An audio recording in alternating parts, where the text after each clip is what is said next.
شہزاد صاحب آپ اپنی رائے دے دیجئے کہ ذرا وہ تو اس کو اس طرح جو کہہ رہے ہیں کہ بظاہر بڑا سمپلیفائی کر رہے ہیں کہ بھائی صاحب ایک آئین ہے، اس آئین کی تشریح، وہ آئین بناتا پارلیمان ہے، اس آئین کی تشریح کرتی سپریم کورٹ ہے، اس نے تشریح کر کے دے دی، اس میں کیا اتنا شور ہو گیا؟ تو آپ اس بنیادی اصول سے اختلاف کرتے ہیں، آئین کی تشریح سپریم کورٹ نے نہیں کرنی کیا؟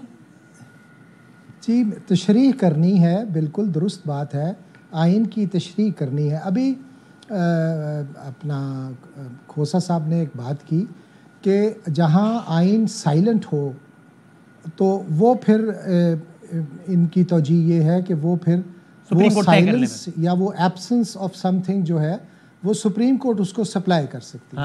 قانون کی زبان میں اس کو کہتے ہیں کیسس اوماسس، یعنی اگر قانون ساز ادارہ کسی چیز کو کرنے سے بھول جائے تو سپریم کورٹ کو یا اعلیٰ عدالتوں کو یہ اختیار ہوتا ہے کہ وہ اومیشن کو سپلائی کر سکے۔ ٹھیک ہے، اور جس ججمنٹ کا میں حوالہ دے رہا ہوں، گل تیزر اسی طرح کا کوئی نام تھا، 2021 سپریم کورٹ، اس میں سپریم کورٹ نے کہا یہ جو کیسس اوماسس کا پرنسپل ہے یہ آئین پر اس کا اطلاق نہیں ہوتا، آئین میں اگر کوئی اومیشن ہے تو وہ صرف اور صرف اس کو آئین ساز ادارہ سپلائی کر سکتا ہے۔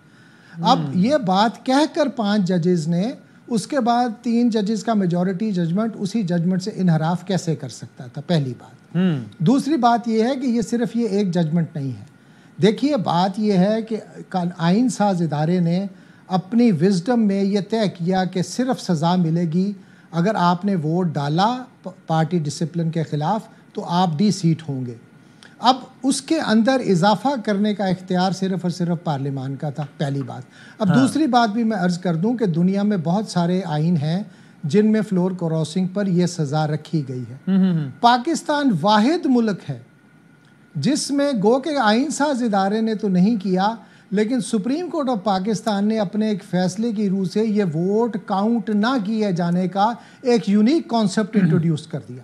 دنیا میں کوئی ایسا ملک نہیں ہے جہاں پر فلور کراسنگ کرنے کے جرم میں آپ ڈی سیٹ بھی ہوتے ہوں اور آپ کا ووٹ بھی کاؤنٹ نہ ہوتا ہو، یعنی آپ نے جرم کیا بھی نہیں، آپ کو جرم کرنے سے روک دیا گیا اور آپ کو سزا بھی دے دی گئی۔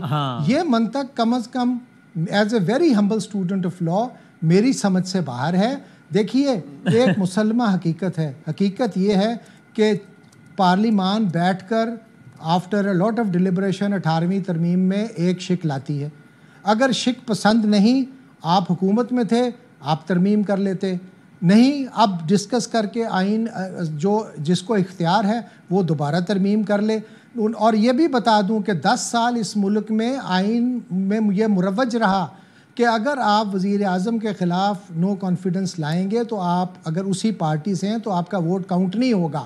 وہ سن سیٹ کلاز تھی، آئین ساز ادارے نے کہا کہ 10 سال کے بعد اس شک کا اطلاق ختم ہو جائے گا۔ اس کا مطلب یہ ہے کہ آئین ساز ادارے کو پتا تھا کہ ہم نے ووٹ 10 سال بعد ووٹ کاؤنٹ کرنے کی ہم اجازت دے رہے ہیں۔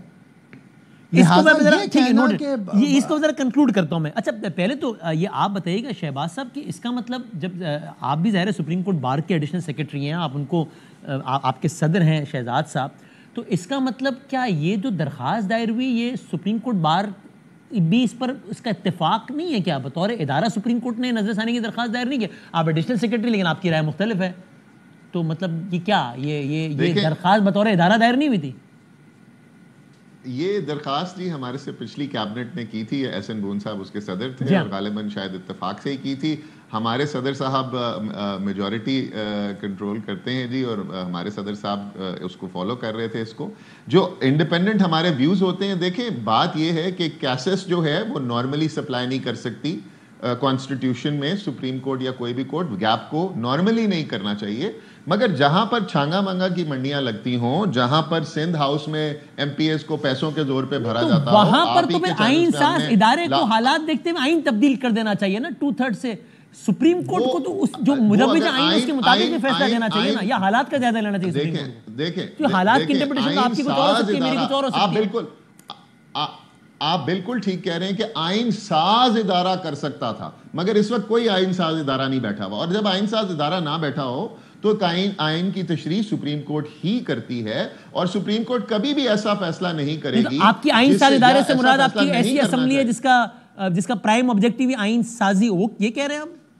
جی، کانسٹیٹیوئنٹ اسمبلی اس کو کہتے ہیں، اور وہ اسمبلی ایسی اسمبلی ہوتی ہے جس پر سارے ملک کا اتفاق ہوتا ہے. یہاں پر ایک ایسی اسمبلی بیٹھی ہوئی ہے جس پر آدھا ملک تو فارم 47 کی اسمبلی اس کو کہتا ہے اور اس کی میجورٹی نہیں قبول کرتا. آج آپ کے پاس اگر آپ نمبر گیم گنیں تو نمبر اس ڈیفینیشن کے تحت تو 2018 میں نون لیگ کا اعتراض تھا کہ آر ٹی ایس والی اسمبلی ہے، تو یہ تو پھر اس طرح تو پاکستان میں تو ہر الیکشن کنٹروورشل ہوا ہے کوئی کم کوئی زیادہ. اور سر ویری ہمبلی دیکھیں، آپ نے یہ بھی دیکھنا ہے کہ یہ کیس چلایا لگایا کس طریقے سے گیا، اس میں ججز کو آئسولیٹ کس طریقے سے کیا گیا، اس کی ارجنسی جو کہ اس کی یوٹیلیٹی اس کیس کی ختم ہو چکی بھی ہے. نہ اس میں حمزہ شہباز نے چیف منسٹر بننا ہے، نہ اس میں پرویز الہی نے چیف منسٹر بننا ہے. اگر میں اور آپ یہ کیس لے کر سپریم کورٹ جاتے تو ہمیں جرمانہ ہوتا کہ آپ کورٹ کا وقت ضائع کرنے آگے ہو. یہ تو کسی کیس میں نظر ثانی تو بہت معمول کی بات ہے.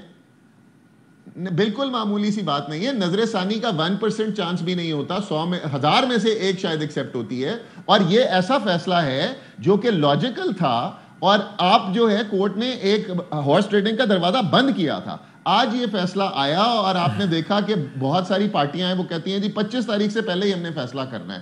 تو اس کو ایک شفاف طریقے سے بھی ریویو کو کیا جا سکتا تھا، اس کو آرام سے باقی ججز کو ان کانفیڈنس لے کے بھی کیا جا سکتا تھا. اس ریویو میں تیسرے جج صاحب کو کمیٹی میں بٹھا کر بھی کیا جا سکتا تھا.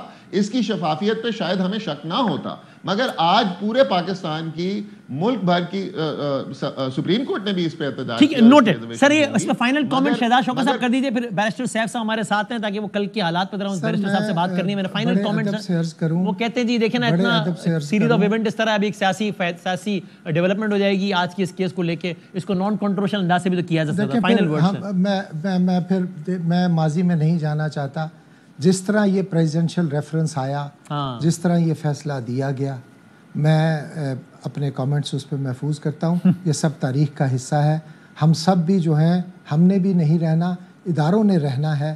ہر ادارے کو آئین میں دیے گئے اپنے دائرہ کار سے باہر کام کرنے کا کوئی اختیار نہیں ہے. اگر ہم نے بحیثیت ملک سروائیو کرنا ہے اور ترقی کے راستے پر چلنا ہے، میری استدعا ہے پہلی بات کہ ڈائیلاگ ایک بڑی اچھی چیز ہے. ہمیں فوری طور پر جو ہے گلیئرنگ سٹیٹمنٹس نہیں دینی چاہیے. یہ بالکل ایک خالص طور پر ایک آئینی نقطہ تھا جس پر Supreme Court Bar Association of Pakistan, ہم بڑا ایک ذمہ دار ادارہ ہے، کوئی بھی اس کا صدر ہو سکتا ہے. احسن بھون صاحب ہوں، عابد زبیری صاحب ہوں، میں ہوں، ہم سب اپنی ٹینیور پورا کر کے جائیں گے. سپریم کورٹ بار وہیں پر کھڑی رہے گی. لہٰذا سپریم کورٹ بار کسی فرد کا کیس لے کر نہیں گئی تھی.